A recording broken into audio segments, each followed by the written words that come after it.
It's a blueprint for our DNA. By changing our environment is the fastest way to change our makeup, to change literally every part of ourselves. And I've noticed this heavy with one of the greatest addictions of my life to like heavy stimulants is when I started traveling and moving, like my environment was different. There was time to go explore. You know, I don't have to fall into these old patterns. And most addiction, if not all addiction, is coming from a lack of connection. So connection is on the opposite pole of addiction. Because when we're feeling bored, when we're feeling like, you know, perhaps my heart isn't being connected in the right ways, perhaps my body isn't being connected in the right ways to my environment, we're feeling a little bit of disconnection from life. When we're feeling from a little bit of disconnection from life, when we're feeling that lack, we want to reach for something. So the quickest way to, I guess, like allow addictions to fall out of your life, and that's really the art. It's the art of allowing your addiction to fall out of your life. And then the art of upgrading your lifestyle. It's like these two sides. And allowing the addiction to fall out of your life is never going to war with it. It's never trying to quit something. It's essentially trying to find new ways to connect. Like, you know, if I'm feeling like the impulse to smoke something, how about I take 5 deep breaths and I start walking in nature just so mindfully, you know, and just go for a walk. And how about instead of just leaving, you know, my evenings just like open to anything where I know I'm going to indulge, how about I go fill myself up on life, you know, hit up some friends and go play some frisbee at the park, go walk the beach, go surfing, like go do something that's going to fill you up. And also on that note is creating plans, creating events that we're excited for, right? Like for instance, you know, you have a weekend trip coming up in 2 weeks out to wherever is a good like hiking nature spot. Maybe you bring your loved one, maybe bring some magic mushrooms to microdose on, whatever. And just like leaving, getting up and leaving, completely shaking shit up. The thing about addictions is it's not just the substances, it's to every aspect of life, and we don't even see half of them. We don't even see half of these self-destructive patterns because they're rationalized in our mind. But if we shake shit up, we leave for, you know, even a day, even a few hours, but ultimately like a weekend can do so much because it can give you a different perspective and a different feeling about life. And that's the key, is opening up our emotional space, opening up this feeling about life and pumping with life itself.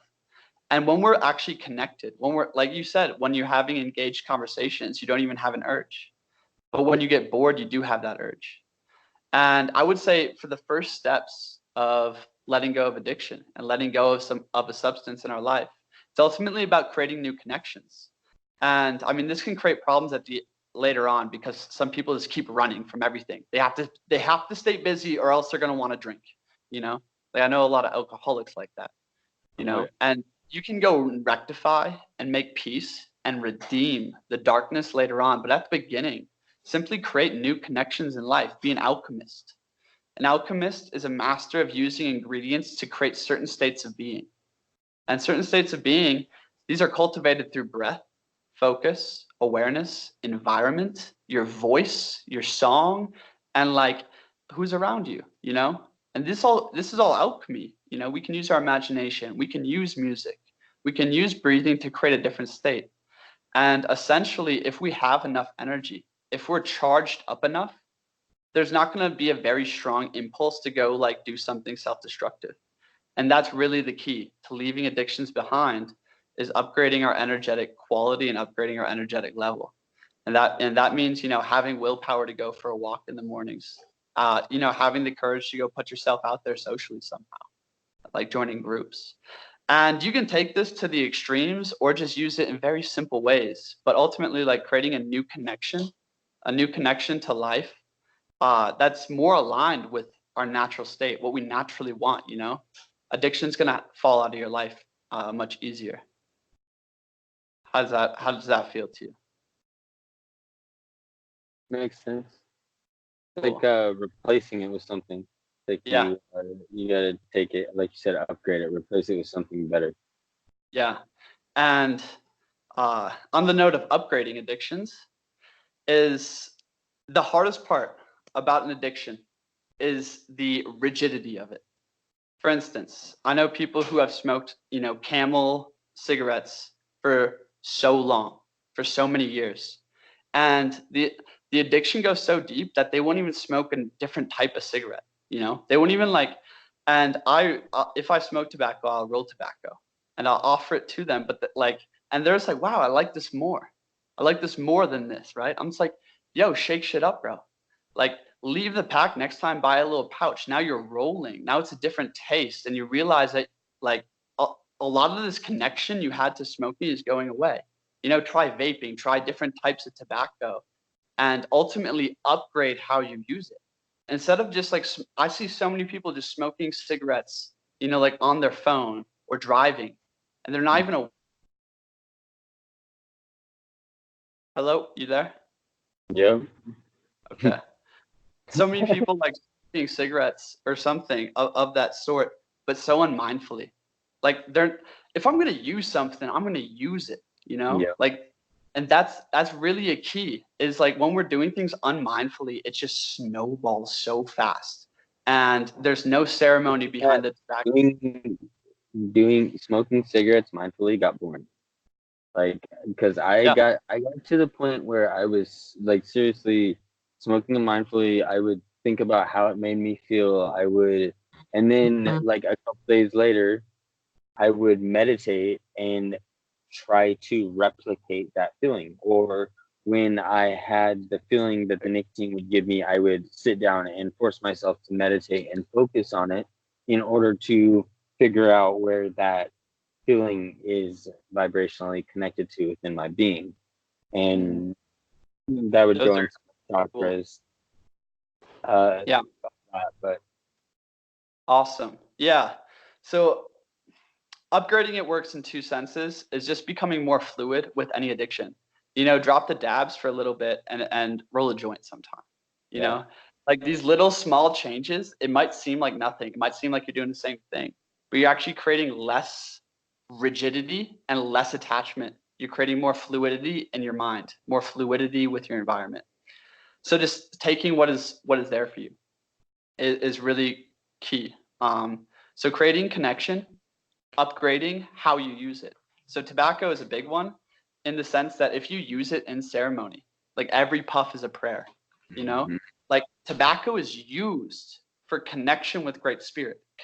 Like tobacco is used, every breath is a prayer of tobacco, you know? And when we use it like that, not only will we want it less, but our experience will be tenfold anything that we can do like unmindfully with it, you know? So it's more about the ceremony behind the use. Like ancient indigenous tribes, for instance, like yerba mate or coffee. It was a group ceremony that they would do together, you know? Funny. Exactly. And it was a spiritual ceremony done in group effort. And that's, I mean, in terms of upgrading the addiction, doing it with someone else who's kind of on the same page and wants to create more of a ceremony out of it, that helps leave it behind in the mundane use. You know, if we can leave behind the mundane use and use it more in ceremony, that really helps in the leaving behind of it. And yes, that is 3 of the most crucial things when it does come to leaving behind addiction. And then beyond that, there was one other crucial part. I'll remember it later, but beyond that, it's just very earthly things, you know, like how about leave your vape, you know, uncharged for a day. So like you don't even have access to it, you know, like just do very practical earthly things. Like, you know, I'm sure there's like a million guides out there for leaving smoking behind. And the thing about those is they encourage war with the drug. And I never encourage that. I never encourage going to war with something to battle it. It is to win with fighting is the key. And that's what alchemists do. So yeah. I say you have accept it because it has a purpose. There we go. That's the redemption, baby. Yep. And it wants to be redeemed. So really, I think where all of that really brings me is to understand that I just need to be more, even like, I guess somehow more in my moment, more focused on where I'm at, because I can be sitting bored for a little while and really thinking about how badly I want to take a hit off my vape or just lose it. purposefully and then not think about it, or think about it knowing that I want it, but ignore it for a couple hours. Like I can do, and it's like sometimes I can go uh, a day without it, or most of a day without it, and but then like other days it seems like and nothing changes in my life. It's Gotcha. not like I'm having a more stressful day or anything like that. It's just some days I use it more, some days I use it less, and some days I dab more, sometimes I Wow. dab less. It's I got that gave me three things. That's a super relatable experience, to everybody on Earth is that. And that's just evidence of the greater cycles at play. You know? Like where's the moon? Is the moon full? Well, your addictions are probably going to be going nuts, kind of thing. Like what's the cycle and energy of the day, you know? And then not shaming yourself, but moving with it and moving fluidly. And the fact that addictions slowly go out of your life, you know, it's kind of like, and just like letting them go. And in this motion, you know, you might have a day where damn, I'm just constantly craving this. I don't know why, you know, I mean, if you want, you can try fighting it, but I would personally accept it. And then the next day, I would set stronger intentions around how I'm going to live this day. And one of the master keys in leaving behind addictions and like transmuting lifestyles is winning the moment. Winning the moment.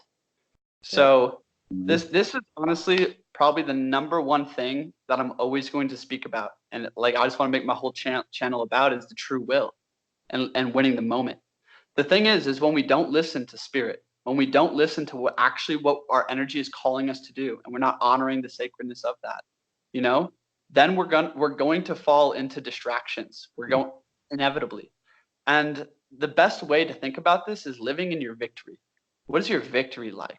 When you transcend the shadow in your life and you like get to that next level and you're feeling alive and you're feeling connected with life and others, you know, like living your victory now, seeing each day as an opportunity kind of, and stepping into that. And when the cravings hit, like you said, like they come up, you know, every hour, every 2 hours, whatever, is instantaneously when the urge hits, like don't say no to it, you know, drop everything from your mind.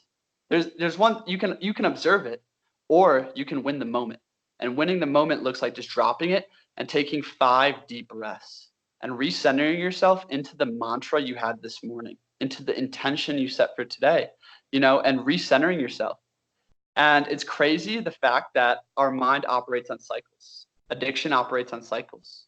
So all of a sudden, like we're gonna be at the top of the cycle and we're not gonna be thinking about it at all. And then the cycle's gonna hit and that hour's gonna roll around where now you're feeling the urge. But the thing is, there's very small cycles in there. And if we can win the 5-minute loop, you know, if we can win the 5-minute wave, that addiction, like that calling, it's crazy. It vanishes from my mind if I just take 5 deep breaths and I think about something more powerful, more empowering inside of me. And just winning the moment, man. Like, you know what? I can do it in 30 seconds. I can go roll one up. I can go, you know, do whatever drug. We're not creating shame, but I'm just going to drop it for 5 seconds and see if I still want it a minute from now. And if I still want it a minute from now, I'll go hit it. But in terms of slowly de-escalating our attachment to something, winning individual moments on individual cycles is really key. So just like winning the moment is an amazing mantra. And then I did mention this, but removing triggers. So like getting real on what is triggering your state when you use a dab. What is triggering your state when you like whenever you use a substance, like finding out the triggers of that. Is it boredom? Is it, you know, I know when like if I get apathetic or something, I'm going to find myself smoking more. So why am I getting apathetic? I know for a fact that, you know, if I'm hanging out with my buddies and all of them go step outside to smoke, that's going to be a mad trigger. And if I'm trying to leave behind the smoking, I need to have something planned so that when the trigger comes up, I know like what I'm going to do. You know, I'm essentially applying the art of war to the art of overcoming addictions. And the art of war is the art of winning without fighting. And the whole thing about it is deception, deceiving the trickster in your own mind. And then also like having a battle plan, when it comes up, how am I going to, what's a way I can move around it? So yeah, those are just some other quick keys for the addiction: is winning the moment, having a little plan for triggers, and ultimately just creating greater connection to life. That's honestly the key. And that's why I really encourage like going to take a trip for 2 days and maybe not bringing the vape and not bringing the dab rig and experiencing life without it. And dude, just by creating contrast, this is the fastest way I can transform in my own life, and I've helped people to transform in theirs, is create mad contrast to how you're living right now. Shake shit up. Leave it all behind. Grab a water bottle, a sleeping bag. Like I love microdosing and walking because it like resets the whole nervous system and brain. And I just like go camping for 2 days. Just drop it all. Drop the relationships, drop the drama of life, drop it all, go shake it up into trees. And you're going to come back into everything with brand new eyes, and just that little reset will literally create all new cycles. So yeah. Makes sense. Awesome. Awesome, brother. Sweet. I think we nailed that on the addiction part. Are you feeling resonant and satisfied? Yeah, that's awesome. That actually helps me understand I need to make better plans for one. That's the biggest thing is I think about it and I know how to overcome it in some ways, but eventually, like there are other times that I need to have more of a plan, more of a direction to go. Ooh. Finally, thank you for saying that. That wrapped me into the fourth critical key that I was going to get to. And I think this one is going to be a great tie-in for the next segment of our talk. Addictions, food cravings, bad habits all strike when we're drifting. Only strike when we're drifting. And how can we decrease the drifting in our life? I've experienced at different points in my life mad passion for something. Like when I want to wake up at 5 a.m. just to get an extra 5 hours of Minecraft in before I go to school or something like that. Yep. Or like I'm writing until 2 a.m. at night and I wake up at 7 and get right back at it because I'm just so inspired by it. And it's having a connection and a direction, a movement in life. And here's the thing is life, we can either be going two ways. And this is honestly the measure of like fulfillment or happiness, quote unquote, like day to day, moment to moment, is which direction are you moving? It doesn't matter where you are on this grand journey. It matters in the deepest part of yourself. Are you cultivating more self-worth? Are you feeling like you're actually making progress, like you're moving towards something? Or are we just sitting where we are and kind of drifting? And that's like a good measure of fulfillment and self-worth in that sense. And ultimately, when it comes to addiction, is when we can have a motive, a prime motive. And here's the thing about prime motives or like a direction, a purpose in life, is we never truly are going to grasp our grand purpose until we're in it. We're not going to think ourselves into, this is how I'm here, what I'm here to do and how I'm here to serve. In fact, we have many different purposes. At different cycles in our life, there's going to be a new purpose. And I would say leaving this call with you is perhaps one of the number one things that we can do together is you can get clear on where am I right now? Like what is before me? What opportunities sit at my doorstep, right? And just take a sober view of life and kind of see where you're being called. Is something coming up over and over and over for years at a time almost that, dang, I should really start that energy work crystal healing business or something of the sort. Like what's keep coming up? And maybe it's not even like forward progress, maybe it's, damn, dude, I left behind so many poorly balanced relationships and like I got to go clear up some karma. I got to go make peace with relationships and cultivate new connections. Like that might be your purpose, for this cycle. And getting clear on where are you feeling that you're being called. And here's the thing. Clarity is power. Clarity is power.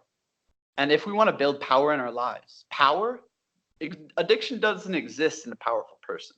Like these shadow aspects don't exist in a powerful person because they're very clear. They're very clear. There's no thought about, there's because like when we go into the realm of thought, it's always dualistic. It's always dualistic. But clarity is power. And so that's why like getting clear, like for me, like this cycle I'm in right now, this June, is really about like embodying life, connecting with others, and like feeling into summer deeply, and seeing what kind of synergy erupts from there. Like in winter, I was in a very deep work period. I was writing, I was making a lot of videos, doing a lot of coaching. And like right now, I'm just being called to hike, to like commune with friends and like, it's like create synergy in my life. And that's awesome that like when I finally came to that clarity, it was after a very turbulent time because I was trying to work and play and do all these different things and build a relationship simultaneously. And now I'm seeing that, damn, if I look at the opportunity sitting in my doorstep, it is beautiful outside. There's mountains around me. I know some beautiful people that I can like, start building tribe with, start building community and create greater connections to, and see where that grows. And that just seems so right. So if clarity is power, I invite you, my friend, to find some clarity in what you're being called to, and I guess what is available to you right now. Like a huge part of me, man, wants to go sit down over there and just write this book I've been meaning to write for so long. Every single time I try, man, I get so blocked. And I look outside and it's so beautiful. And I'm like, why the fuck am I sitting in here? And then I create all this resistance and then like guilt because I'm not doing what I said I'm going to do. And it's just, damn, I'm not listening to the cycle of times and the spirit of the hour. If we can learn how to listen to the cycle of the times and the spirit of the hour and get clear at where we are in the cycles, damn, that's some real power. Because instead of just drifting and repeating what you did yesterday, 2 weeks ago, 6 months ago, you're like, you know what? I don't need to do anything else right now. I love drawing sacred geometry. I don't need to draw sacred geometry right now. I'm called outside. I'm called to the river. I'm called to shamanic drum circles. I'm called to living summer. And, and figuring out where your calling lies, where your purpose lies for this cycle, and doing that, committing to that, realizing what it is, it's open to change, but let's experiment. Let's create an experiment of purpose. And this is what most people, I feel like, rarely do because it's so uncertain. It's so uncertain if I'm supposed to be this or become this or do these things. It's so uncertain. It's like, yo, let's experiment. How can we know any of that if we haven't actually tried it? So yeah, it's kind of like I'm going. I'm kind of like I felt like kind of a jack of all trades in this spiritual 5D like ascension realm. Like I've touched basis in a lot of things, even like religiously. I've been a lot of religions growing up, and it was never intentional on my part, but it turns out to be intentional now. So I have a greater understanding of how to be a better guide to help wake up more people, so to say. But yeah, it's like there's so many layers to this aspect that I understand that I'm for the most part conscious of if I meditate to a certain point or look into myself at a certain point. So I don't know, awesome. I agree with that. Cool. Awesome, bro. Just two things just to finish up that thought there for you is you seem to be a very aware and conscious being of yourself and like kind of what's going on out here. And that just, that's unique. I can relate to that. And I can relate to that jack of all trades thing because usually like as people level up, they acquire more understanding, more knowledge and skills of many things. And this is the greatest turmoil inside of me personally. And this is why I recommend this experiment to you, an experiment of purpose and clarity, is because when we're sitting and we're so spiritual and we're sitting in all of it and we're seeing like this duality play out on earth and heavens and we're seeing the duality play out in our thoughts and like, damn, I could be an amazing artist. I could be an amazing speaker. I could be an amazing coach. I could be an amazing event facilitator. There's so many different avenues and paths to go explore. And guess what? We got time. Everything will happen at the right time. And the thing is, when we're sitting in everything, it's blocking us from being something. And it's okay to be something. It's okay to identify, what? I'm Dmitrius and I'm going to be a coach today. That's okay. That sounds very egoic, but that's okay. We can take on a role. As long as we don't become the role, we can take on the role for a little bit. And I think this is a very powerful tool for like spiritually evolved beings, is because sitting in everything and having all this conflict of like, damn, I want to be breathing right now, but like I also want to be creating a relationship with my girlfriend. Like there's so much conflict in our minds, right? And essentially, if we can just be like, you know what? I'm just going to do an experiment for 3 weeks, for 21 days of what it feels like. I'm just going to be a mountain climber for a bit. I'm going to drop all the shit and just be a mountain climber or something like, and like, it's okay to go study and, research and do the things that you like to do that you're generally inclined to, but do it in moderation, breathe. Even for me, like meditation, I can get so addicted to just being in the mountains, meditating. I never step foot into the world. And there's going to be a time and a place for that. There's going to be a time and a place for all your great works. And this is what I've been coming to lately. And hopefully like what I can, impart to you is your great works, like this immense power inside of yourself. It's valid. It is there. I promise you. Like he who is within you is far greater than he who you see out here. I know that. And also just to say like, you know what? It might not be time for your great work. It might not be time to be an artist right now, or, like it might be time. I'm not being exact, but it is a time for something. And if we can just commit to that one thing and just drop everything else for a little bit and just experiment with that role, see how it changes your life. Yeah. So it's basically taking on singularity rather than duality, because the duality is so terrible. Yes. So hard to work with. It's so, man. Sure. All the knots and blockages and battles and wars, and the dualism is crazy, man. Step into a singularity. Step into your true will. Hell yeah. Makes sense. Awesome, brother. Hell yeah. That was about our time, and